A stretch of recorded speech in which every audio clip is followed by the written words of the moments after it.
BEd online classes में आपका स्वागत है। जैसा कि मैं आपको बीएड सेकेंड ईयर का third paper creative and inclusive school पढ़ा रहा था। इस पेपर में हम लोगों ने फर्स्ट यूनिट को पढ़ लिया था, सेकेंड यूनिट को पढ़ लिया था। अब हम लोगों ने थर्ड यूनिट शुरू किया था। थर्ड यूनिट के फर्स्ट पॉइंट को हम लोगों ने पढ़ लिया था। आज हम लोग पढ़ेंगे थर्ड यूनिट का हमारा थर्ड पॉइंट। आज हम लोग पढ़ेंगे थर्ड यूनिट का हमारा थर्ड पॉइंट जो है role of class teacher and resource teacher in the inclusive education, जिसका अर्थ होता है कक्षा शिक्षक की भूमिका और स्रोत शिक्षक की भूमिका। देखिए, जैसा कि मैं आपको तमाम कक्षाओं में बताया हूं कि हम लोग समावेशी शिक्षा को पढ़ रहे हैं। समावेशी शिक्षा अपनी एक विशेष शिक्षा की व्यवस्था की बात करती है, तो इसलिए आवश्यक हो जाता है कि इस विशेष शिक्षा की व्यवस्था को बनाए रखने के लिए विशेष शिक्षकों की साथ ही साथ अगर आवश्यकता पड़ती है तो उन शिक्षकों के साथ साथ कुछ ऐसे अलग एक्स्ट्रा एक्टिविटी वाले टीचरों की जिनकी सहायता से हमारा इंक्लूसिव एजुकेशन समावेशी शिक्षा की व्यवस्था कायम हो सके।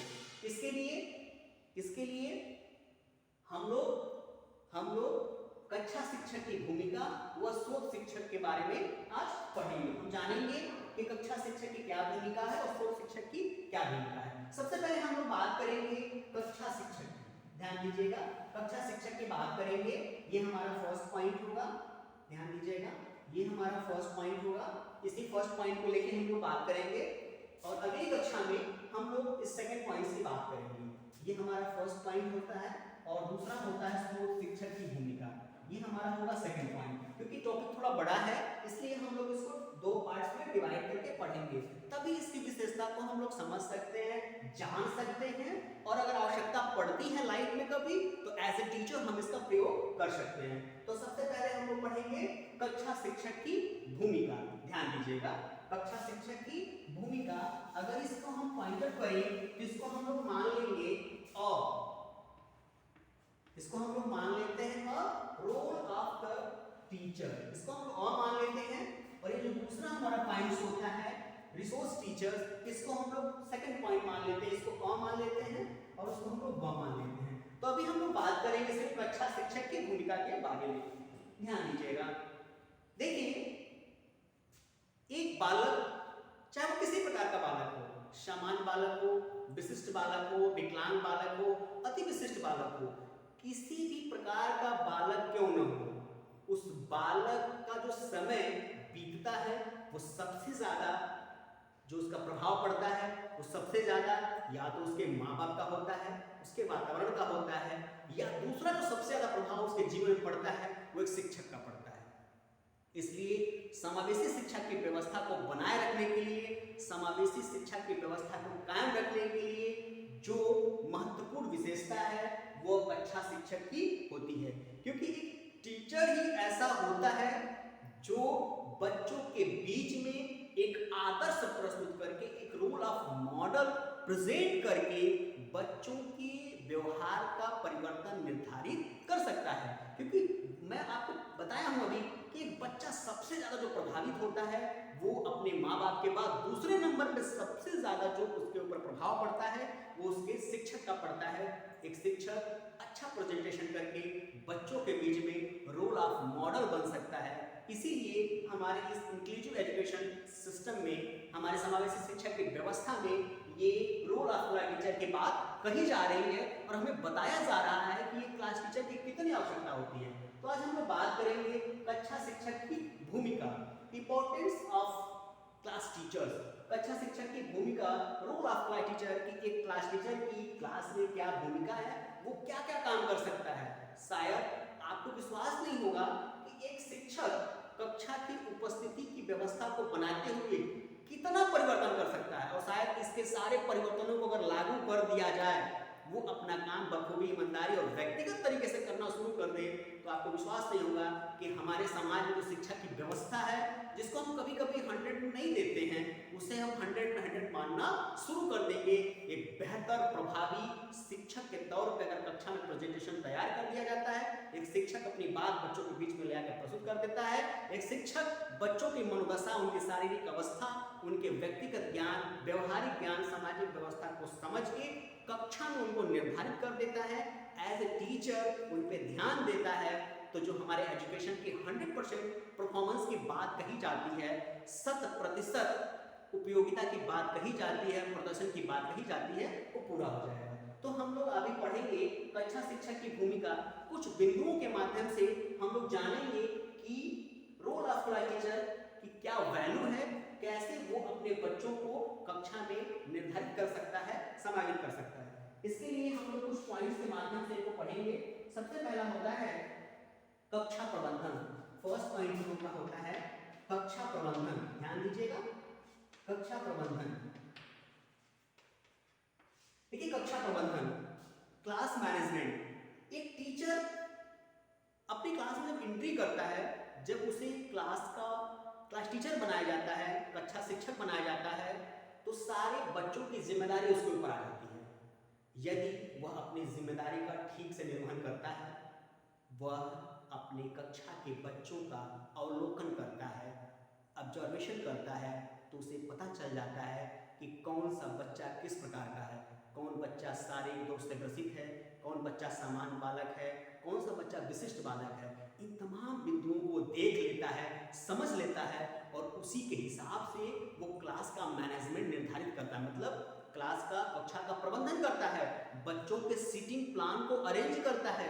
जैसे मान लीजिए अगर लगता है उसे कि कोई छोटा बालक है जिसकी हाइट कम है, या कोई दृष्टि दोष से ग्रसित बालक है, या श्रवण दोष से ग्रसित बालक है, उस बालक को कक्षा में आगे की तरफ बैठाने का प्रयास करेगा। साथ ही साथ कुछ ऐसे बच्चे उस क्लास में हैं जो अस्थि विकलांग हैं, जो चलने फिरने में असमर्थ हैं, उनकी बैसाखी रखने के लिए, उनकी ट्राईसाइकिल रखने के लिए वो बरामदे में व्यवस्था कराएगा। या कुछ ऐसे बालक बालिकाएं हैं जो बहुत सामान्य बुद्धि के हैं या सामान्य बुद्धि से कम हैं, तो उन बच्चों के बीच में एक दो तेज या विशिष्ट बालकों को बैठाएगा, ताकि उन बच्चों में सामंजस्य की व्यवस्था स्थापित हो सके। तो एक कक्षा प्रबंधन के तौर पे भी क्लास टीचर की अपनी एक वैल्यू होती है। एक शिक्षक अपनी कक्षा की व्यवस्था को निर्धारित कर सकता है, और ये इसका जो निर्धारण होगा वह उसके कार्यों में सहायता प्रदान करेगा। दूसरा होता है छात्रों की विशेष विभिन्नताओं और क्षमताओं की पहचान। दूसरा होता है छात्रों की विशेषताओं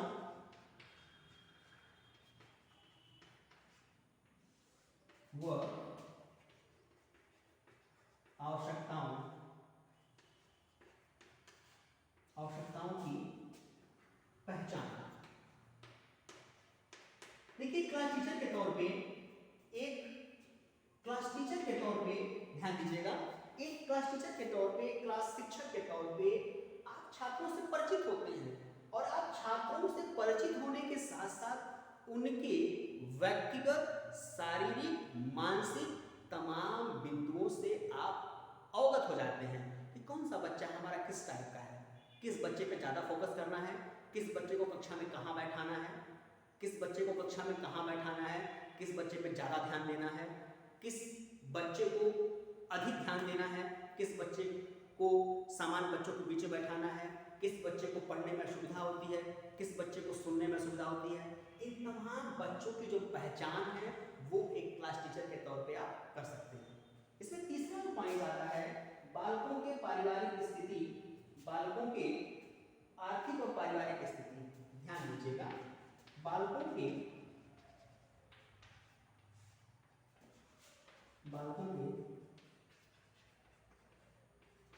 पारिवारिक व आर्थिक स्थिति, देखिए कभी कभी क्या होता है, एक टीचर के तौर पे, क्लास टीचर के तौर पे आपको देखने को मिलता है कि आपकी कक्षा में, आपकी क्लास में तमाम ऐसे बालक बालिकाएं आते हैं जो गरीब परिवार से हैं, जिनके यहाँ आर्थिक विषमताएं हैं, अक्सर घर में पैसे को लेकर लड़ाई झगड़ा होता रहता है, या कुछ ऐसे गरीब परिवार से आते हैं जहाँ पे तमाम सामाजिक असुविधाएं हैं। तो ये जो बच्चे होते हैं ये कक्षा में आकर समस्या उत्पन्न करते हैं। आपको as a class teacher teacher आपको उन बच्चों की पहचान करनी होती है। आप उन बच्चों के आर्थिक और सामाजिक पारिवारिक व्यवस्था को पहचान लेते हैं। पहचानने के बाद उसी के हिसाब से उन बच्चों के साथ आप प्रयोजन करते हैं, आप ट्रीट करते हैं, आप उन बच्चों को समझाते हैं, सिखाते हैं और नई नई गतिविधियों से उनको अवगत कराते हैं। क्योंकि क्या होता है कि यदि मान लीजिए कोई बच्चा है जिसका सामाजिक व पारिवारिक वातावरण अच्छा नहीं है, वो घर पर लड़ाई झगड़ा करता है, वो बच्चा कक्षा में भी आके उसी प्रकार गतिविधि अपनाएगा क्योंकि वो माँ बाप को ऐसे देख रहा है, अपने भाई बहन बढ़ते झगड़ते देख रहा है, तो कक्षा में आके भी वो इसी प्रकार की समस्या उत्पन्न करना शुरू कर देता है। लेकिन कभी कभी क्या होता है कि आप एज ए टीचर उस बच्चे को मान लीजिए क्लास में आप डांट देते हैं, मार देते हैं या पीट देते हैं, तो क्या होता है, एक तो पारिवारिक वातावरण उसका अच्छा नहीं है, वो पढ़ने में ऐसे रुचि नहीं ले रहा है, फिर आपके द्वारा निगलेक्ट किए जाने पर उसको मारने या डांटने के द्वारा वो आपसे रोज सुनना शुरू हो जाएगा। फिर एक समय ऐसा आएगा कि धीरे धीरे वो कक्षा से बंक करना शुरू कर देगा। जो आपका जो उद्देश्य है सभी लोगों को साक्षर बनाना, सभी लोगों को शिक्षा देना, वो उद्देश्य तो आपका पूरा नहीं हो पाएगा। इसके लिए आवश्यक होता है कि बालकों की पारिवारिक और आर्थिक स्थिति को आप जाने, उसी के हिसाब से उनके लिए शैक्षिक व्यवस्था का प्रयोजन आप निर्धारित कर सकें।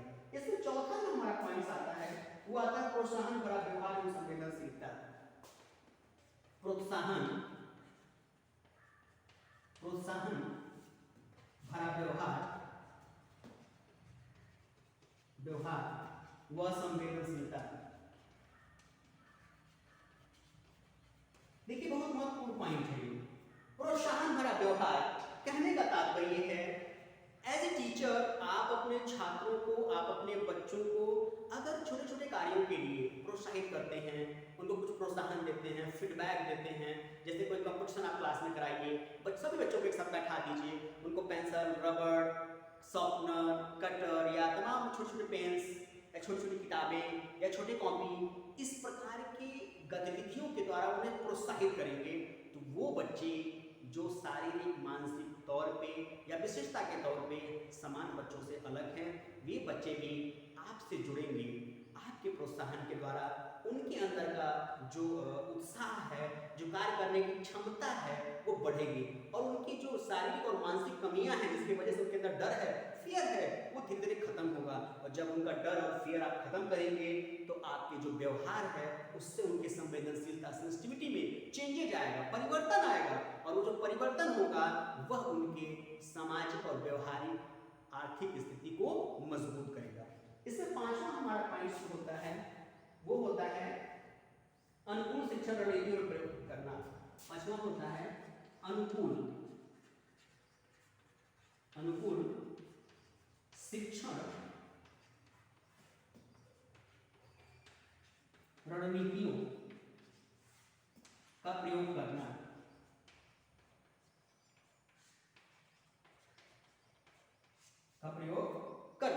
देखिए जैसा कि लिखा हुआ है अनुकूल शिक्षण रणनीतियों का प्रयोग करना।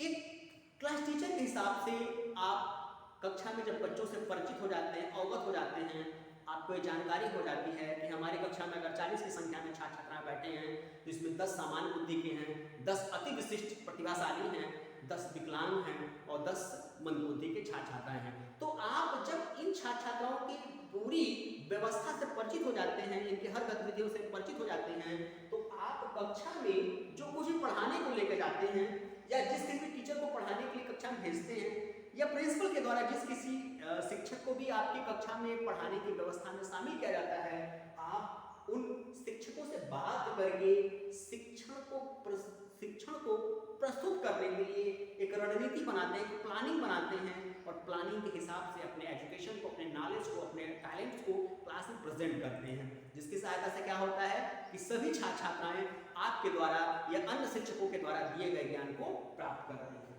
इसमें हमारा छठा जो बिंदु बनता है, ध्यान दीजिएगा, जो छठा बिंदु होता है वो होता है हमारा छठा बिंदु जो है वो है हमारा छठा बिंदु जो होता है वो होता है समावेशी शिक्षा के छठा बिंदु होता है शिक्षा के सिद्धांतों के अनुसार कार्य। छठा बिंदु होता है वो होता है समावेशी शिक्षा के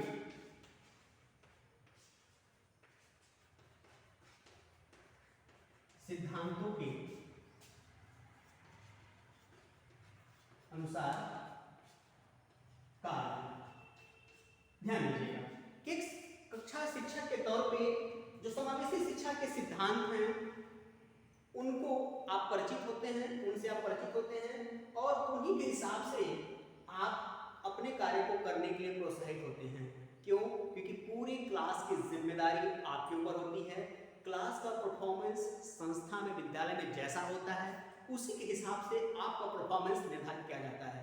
तो एक कक्षा शिक्षक के तौर पे आप यदि इस तमाम बिंदुओं से, तथ्यों से परिचित होते हैं, अच्छी व्यवस्था कक्षा में समायोजित कर पाते हैं, तो जो समावेशी शिक्षा का सिद्धांत है उसकी पूर्ति हो सकती है। सातवां होता है निःशक्त व सामान्य बालकों के साथ माता पिता का जीवन संपन्न।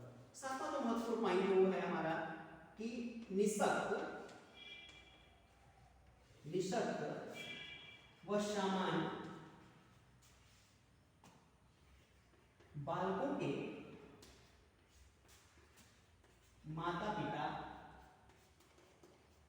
माता पिता से जीवन संपर्क। देखिए, एक टीचर के तौर पे आपकी नैतिक जिम्मेदारी होती है कि आप बालकों के व्यक्तिगत विशेषताओं को जानें। इसके लिए आवश्यक है कि चाहे वो विकलांग बालक हो, चाहे सामान्य बालक हो, चाहे विशिष्ट बालक हो, इन सभी प्रकार के बालकों के माता पिता से आप खुद जीवन मतलब ना तो फोन से, ना टेलीफोन से, ना पत्र से, आप उन गार्जियंस को डायरेक्ट जाके उनके घर पे जाके मिलके या पीटीएम के द्वारा, पेरेंट्स टीचर मीटिंग के द्वारा आप उन बच्चों की विशेषताओं से अवगत होइए। आप उनके बारे में कमियों को, विशेषताओं को उनके माँ बाप को बताइए और उनके माँ बाप के द्वारा बताए गए सूचनाओं को आप अपने पास नोट करिए और उसी के हिसाब से एज ए क्लास टीचर आप उनके शिक्षा की व्यवस्था करिए। आठवां हमारा पॉइंट, जिसमें अंतिम आठवां पॉइंट होता है, वह होता है आठवां पॉइंट जो हमारा होता है वह होता है सहभागिता, पाठ सहगामी क्रिया,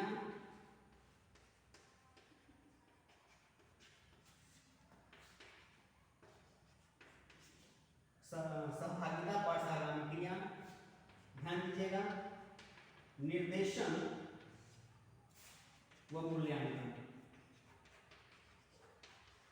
देखिए, सहभागिता, एज ए टीचर आप बच्चों से मिलते हैं, शामिल होते हैं, बच्चों के बीच में रोल मॉडल बनते हैं, तो जाहिर सी बात है बच्चे आपसे कोऑपरेट करेंगे, आपसे मिलेंगे, अपनी समस्या से आपको अवगत कराएंगे और आपको अपनी समस्या समाधान करने में उन छात्रों की सहायता मिलेगी। साथ ही साथ पाठ सहगामी क्रियाओं के द्वारा आप छात्रों के शारीरिक, मानसिक, व्यक्तिगत विकास, उनकी रुचि, उनके इंटरेस्ट को जान लेते हैं। उसी के हिसाब से विशिष्ट बालकों को, विकलांग बालकों को या प्रतिभाशाली बालकों को भविष्य के लिए आप निर्देशित करते हैं और उसी निर्देशन के क्रम में आप वर्ष के अंत में किए गए कार्यों को मूल्यांकित करते हैं कि हमने कौन सा कार्य कितना किया, वो कितना बेहतर रहा और कितना प्रभावी